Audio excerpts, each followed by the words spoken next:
I had the car running for 15 minutes. It's up to operating temperature. And the oil I've always used is Mobil 140 W140 Mercedes-Benz 229.3 and then 229.5. I've always used the Mann filters. They're great. I do have 152,000 miles, and I'm a little concerned about the previous owner, his lack of oil changes and wear. So this has been recommended to me. I'm just going to put in 1 quart. I mean, no, it doesn't do any harm, so I'm not sure what good it's going to do, but that'll be the first time I'm going to use that. Also, the first time I'm using a fluid evacuator. I got the Mityvac, and that's the number 7201. You extract the oil through the dipstick, so that's got to come off. I also removed the cap, and I'm just loosening the pressure on the filter canister. I'm going to insert the tube. Okay, I felt it hit the pan right there. And the manual says pump 10 times. 6, 7, 8, 9, 10. So if you see air bubbles, then you just gotta push the tube down more. Also, you might have to pump it occasionally. Well, that's extracting. I'm going to remove the oil filter. I got the air intake removed so I can get to it.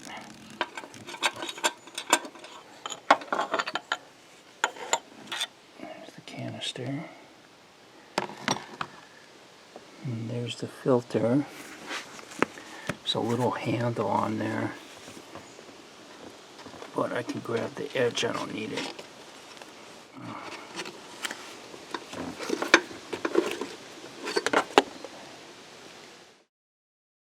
Okay, I mean, it looks pretty clean. There's the new filter side by side. I always check the numbers.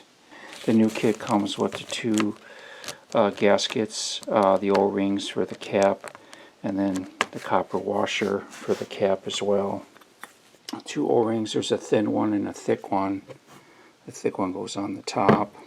And I'm going to use a dental pick. Sometimes I just use a little screwdriver to get them out.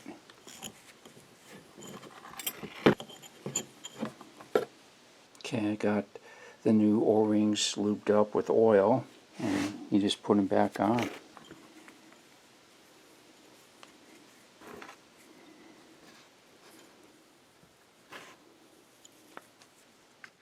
I put it in together. If you put the filter in first and then the stem, there's a chance you'll hit the edge like that and it won't line up.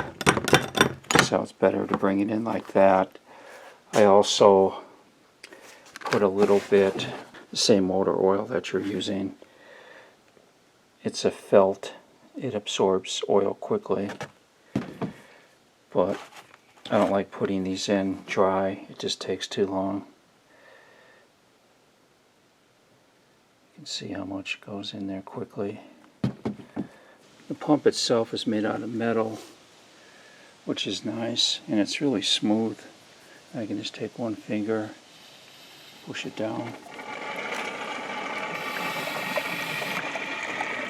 and I'm trying to extract every drop of oil I can get out of here, so I'm just manually, instead of siphoning, just basically sucking it out.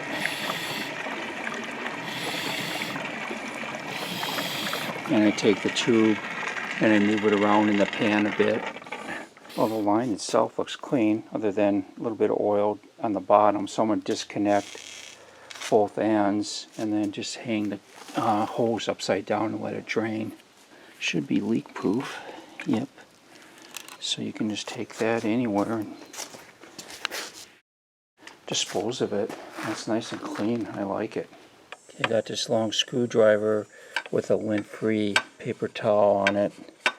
I just push it down and then work it around in a circle all the way around that stem. Okay, now I'm just going to hold the filter with my thumb and just line it up with the stem and push it in. Actually, just falls right into place. That bolt gets tightened down to 20 Newton meters. 8.5 quarts is what the car takes, but I have to reserve a quart for the Lucas, plus I always put a half a quart less, and then I check the stick, warm up the engine, and then I just keep on adding it until I get the correct amount. Okay, Lucas high mileage oil stabilizer. I'm going to add, this is a quart, and it's just ridiculously thick. It might be a problem in really cold weather, but I don't drive my cars in the winter, so just let that drip. Pulled fuse number 13, that's the fuel pump, so I can turn the engine over and the car won't start. Okay, get the fuse back in.